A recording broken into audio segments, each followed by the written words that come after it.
5, 16, 19, 21, 30, 3 and 10. Check results. You remember? 171 for the longest time now. Finally, I think I've actually got the number right. I'm back on track for remembering what number I'm on, and from now on, numerically, no more slip ups. That's just not true. I don't want to tell lies. I shall not tell lies. 171, almost fucks it up there. Of a pot a day, keeping the doctor away, man, and I'm boiling, I'm sweltering, and I went on my huge rant yesterday about Americans, going on about why is it breaking news that the UK is only 30 degrees, we have 40-degree heat. I was like, shut the fuck up. Firstly, it does get hotter here. Secondly, shut the fuck up. It gets, it's 100% cooler outside right now than it is in here, as it is most of the time, because these houses built to keep the warmth in, and that's great and all when it's not 30 to 40 degree heat. So yeah, I was out today, I was moving the boat, I was doing this and that, but come back in, you get into the house, because when you're outside and it's really hot, at least the sun is shining on you. You kind of feel like you're getting positive vibes sucked into, pushed. You're getting sucked by the sun, or you're sucking off the sun. Basically, you're getting something from the sun. It's like a vitamin something, and it's like giving you sickness, and like it's like dopamine or some shit, and like it's good, and you kind of feel that, you feel like, oh my god, I feel like my life force has been extended, and like I feel like I'm in like a Lil Nas X music video or something. Like you feel like you're kind of levitating, right? When you're inside, there's none of that sun, but all the stuffiness and heat, and it's just shit. Why am I talking about weather again? This is literally it's like broadly, widely, globally known that talking about weather is just one of the most boring conversation starters, and I'm doing it consistently on a podcast. What am I? Soccer Aid was tonight, was happening about 5 minutes ago, and boy oh boy did I not watch it, because I don't give a fuck. But you always see on Twitter who are the winners and losers, and no one gives a fuck about who wins, aka it's always, not aka, it's not the right way of using that word, but who always wins is always World 11, always beats England. But I don't really understand. I get it's for charity, but it's just like, it's so shit. I don't know why people go watch that. But winners and losers in the sense of the individuals who missed a penalty, who got nutmegged, who fell over, who was shouting shit at something, who was taken too seriously. And like Noah Beck has just been rising his stocks, and just got me thinking, like, in terms of the perception of the world, what Noah Beck's doing is just perfect. Like, you're on the cusp of something, right? So there's like a dotted line, and over it is like professional. It's like what is deemed to be the bet, like what you want to be in, and then there's just under it. And he's just under the line, and he's perfectly playing around just under that line, and never going over. And he probably could play for a team somewhere, like in some academy. Like you have David Beckham's kid, Romeo Beckham. Sure, he's decent at football, but never had any interest in it all of a sudden. And yeah, partly nepotism, whatever. It's like, what, maybe I will do this at 18. Brentford B, he could get into a team somewhere, like a B team, like a under 23 squad, like I don't know what it is actually, but like he could get in like an MLS team set up, like into Miami or some shit, and then work his way into the first team, or like a league league, was it League One? I forgot how the league system works in this country. League One or League Two team maybe. It's hard to say. You don't really see him ever playing against anyone decent he's playing against, or with actually Tommy Fury, but you get the fucking point, because we'll get into him in a minute. But like, he's just perfectly under there. Everyone on Twitter thinks you're a fucking baller. Everyone thinks you're sick. You're that guy. You are him. The second you become a pro, you're just judged as like, you're just another pro. You're just another mid guy playing for a mid team out in some irrelevant league.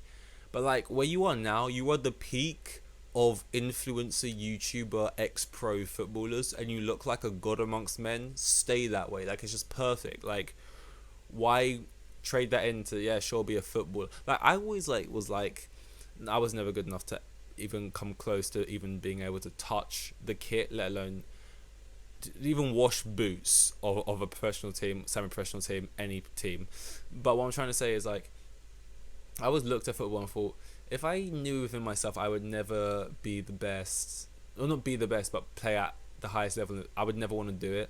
Like I would want to be in the Premier League. You know, I would like I get love of the game. Yeah, love I do love the game, but I'll watch TV thanks and play with my friends in the park. Like if I'm not playing in the Premier League, I don't really give a fuck. Like, I'm not invested here. I don't want to be playing for fucking Cheltenham, and fuck knows what league. I want to be playing for fucking, you know, Southend United or some or like Dagenham Redbridge.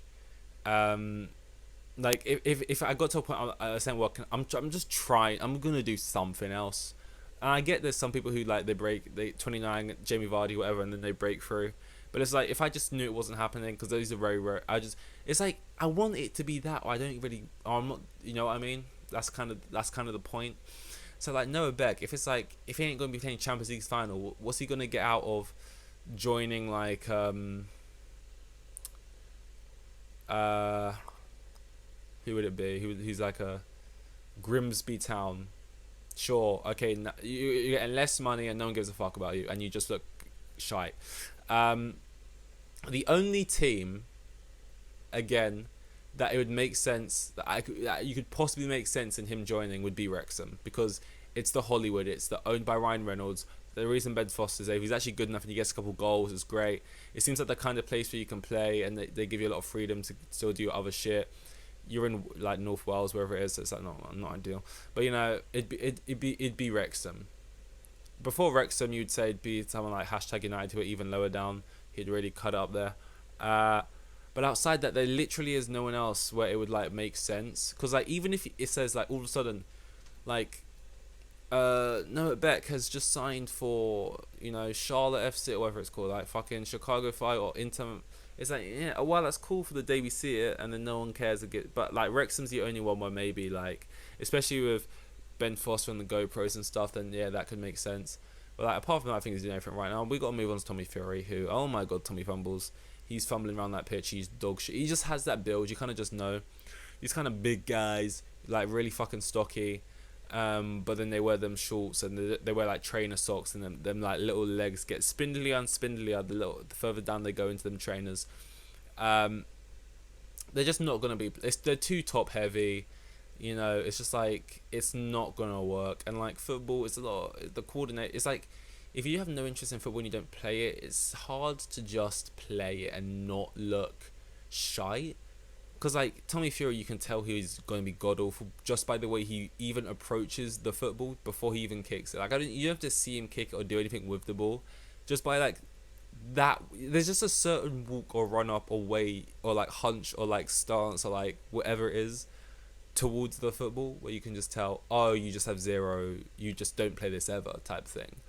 Because it doesn't matter how good you are at football. If you're like 50 and fat, if you're 7 and I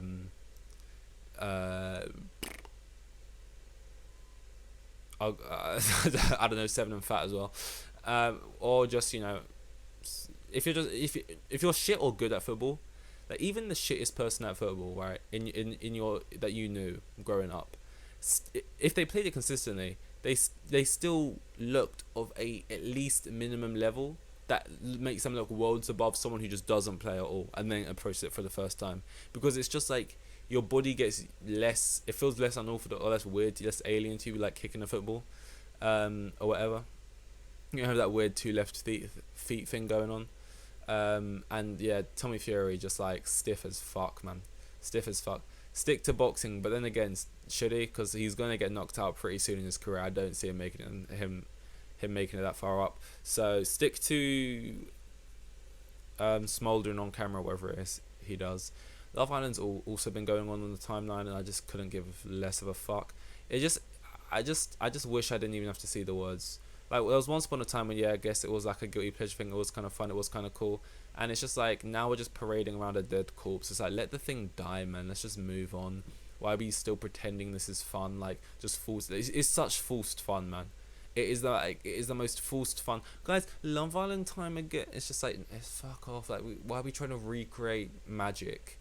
Lightning in a bottle moments. Like I hate that so much. I hate like I think I've spoke about this before. I kind of remember.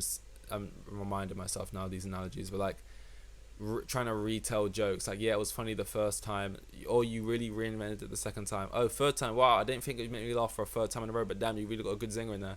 Fourth time, okay, Yep, it's the same format, and okay, we're still going. Fifth time, it's like, okay, you're really going. Sixth time, it's like, what the fuck's going on? Seventh time, are you mentally insane? And it's just like that, but again and again, like, why are we like, new joke, new formula? You know, bring me a new type 5 of stand up routine. Give me something else to work with it. But yeah. By the way, on the boat thing, when I was moving the boat, I ended up moving it to a very close location. Like, the first time I tried to move the boat, what happened? It was like late, and the floor was like of the ocean. I ain't moving it to fucking Calais. I ain't going across the channel. I would die. Of the canal, like, it was just low, and I got stuck on the floor, and I'm just out there, and it's just like, oh fuck, it's embarrassing. Hopefully no one sees me. People are seeing me. Oh, this and that. Get out. Can I get unstuck? I just want to cry. Okay, we're finally unstuck. It was just like it was hell. And then this time tried to move it, get to a like significant distance into the journey. There's a little guy in a little canoe, just canoeing around. He's like, oh, can't go any further. We're closed.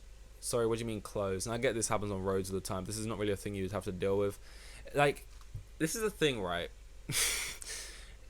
Everything is just funnier on the water, because it's like these just little canals that run through London or whatever, well, the whole of the UK, and like it's just like it's not big. Like, a canal is not big. It's not deep. If you were to fall into one, you could probably stand up in there, and I mean, you wouldn't want to fall in one. The fucking atrocities and that shit. People swim in. People don't swim in there.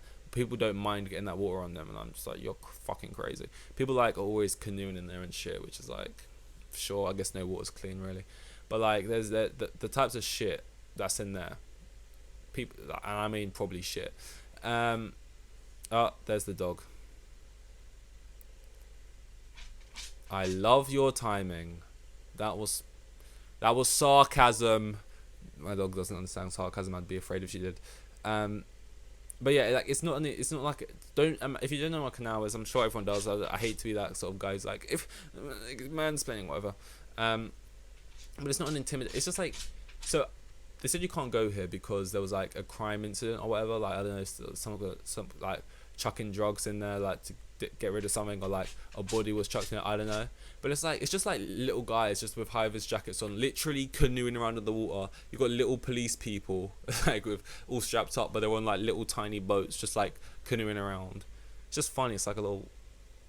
It's like, you know when you watch like a Marvel movie and they go to different realities and stuff, or like Rick and Morty or something, different dimensions. It's just like ours, but slightly different. Everyone's like a telephone sitting on the pizza in the Rick and Morty one, or everyone looks like cheese here, or everything's it's like I went to the year 3000 and much has changed, but I live underwater. You know, it's like everything's the same, but something's different. It's like you're in the canal, and it's like everything is how you would imagine it in normal living life, normal roads, how they work, but everything is now just on water.